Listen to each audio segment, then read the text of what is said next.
All right, so moving into our next story, who likes a history lesson? All right, I didn't think so. So I'm going to give it to you anyways.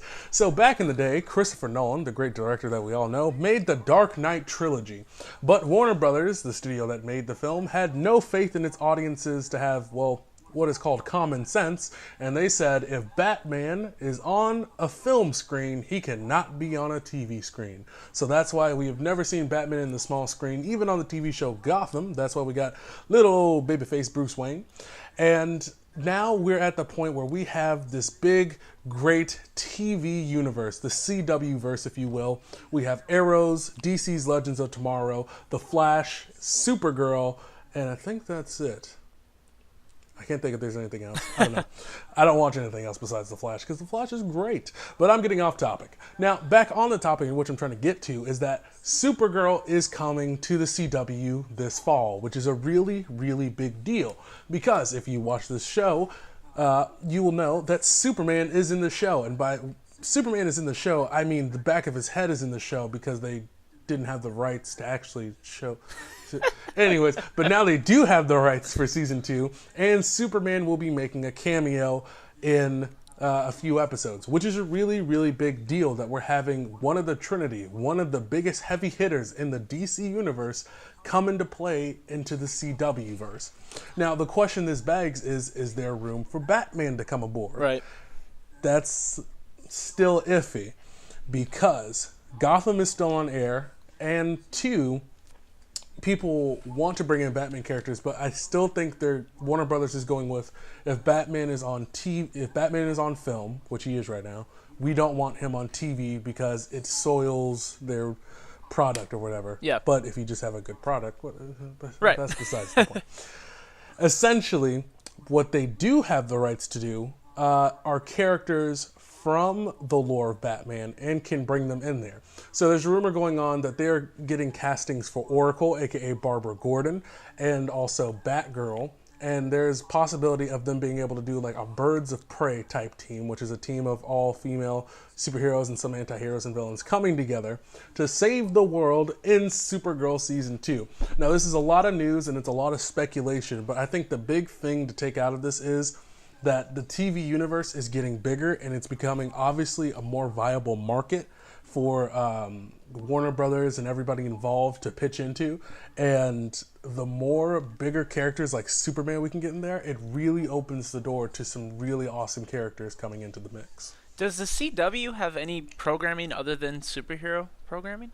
Oh yeah, they got like Supernatural, Vampire Diaries, things like that. Oh, but so basically all their programming is supernatural in a way. Yeah, because they were known for being like, oh, we're that sappy teenage drama channel. Right. But then they got Arrow, and then they got The Flash. They're like, well, people seem to really like our shows. Yeah. So let's keep on doing what they're doing. Because it seems like they're kind of slowly but surely just turning like CW into like Comic Watch or Comic World or something. Like they're just adapting all these superheroes for TV. Because honestly, they own almost every main day of the week. Like, they have a show that's going to come on. They'll have, like, Flash will be on Monday or something like that. Arrow on Tuesday. Supergirl on Wednesday. Yeah. Legends of Tomorrow. Like, it's going to be back-to-back. And it's like they are going to own the weeknights when it comes to superhero programming. Yeah. That's awesome. Wow. So, yeah, I think it's a lot of good news and a lot of possibilities. I think we should just keep our hopes up for them bringing in other Bat characters and expanding the universe. Because, I mean, they've thrown so many hints at characters like Green Lantern and things like that. And it's like, if they just need the support from us as viewers, we can really encourage Warner Brothers to really make those decisions. And here's something, just a little side note. I learned this. I took a summer course basically talking about the history of TV and internet and radio and everything. And I knew a little bit about how TV ratings work, but I learned a lot more.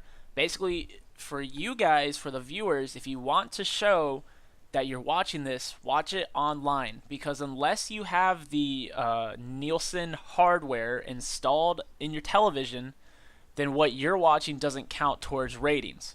So watch it on TV and then go online to their website and watch it there. Because the only way, the ratings that they release are estimates based off of ratios. So if 100 people have this hardware installed, and there's 1,000 people in a country, then they kind of look at of these 100, how many were watching, and then you look at percentages, blah blah blah. That's how they get their ratings. So your view doesn't count unless you have that hardware, and you would know if you had the hardware because Nielsen contacts you and says, "Do you want to participate in this?" And they come in and install it.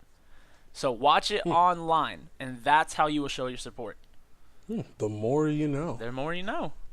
So yeah, guys, support the content and support the producer, Greg Berlanti. He's making some excellent television over there. Yeah, it sounds like he's just grinding. Like, Yeah, this guy is just like, it's like a nerd fantasy. yeah.